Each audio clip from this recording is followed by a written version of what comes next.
Hi, Complex fans, and welcome back to the bench. Today, I've got another great old tenor saxophone from the 60s, this time from a French manufacturer called Margot out of Paris. It's got some really interesting features on it, some real clever stuff, and one thing that I found was just as stupid as it could be. Let's get to it. Here is the Bench Beast.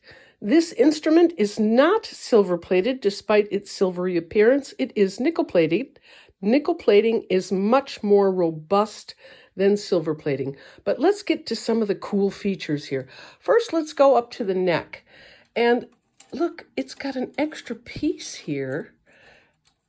And instead of having just one slit so the neck can expand and contract, it's got four and this removable collar. Let's see if I can get it off. Just using one hand. Oh, there we do.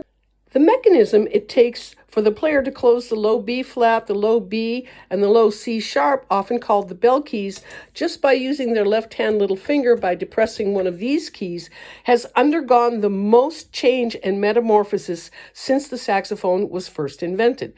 Let's get a close-up on the low B. Look at it. You see, it's a separate mechanism here with its own spring, so it's actually a very short mechanism, and it is attached to another lever here. Let me get under the so I can press it, and you can see that this is actually the lever that connects to the key that the player plays. The low B flat is, of course, the same lever, and the player depresses here. The low C sharp is actually very primitive mechanism. Let me flip it over. You can see it is just one long rod attached to the C-sharp lever. King was actually producing saxophones with this kind of bell key mechanism in the 60s. It was really a great idea, and from a technician's point of view, it's actually one of my favorites.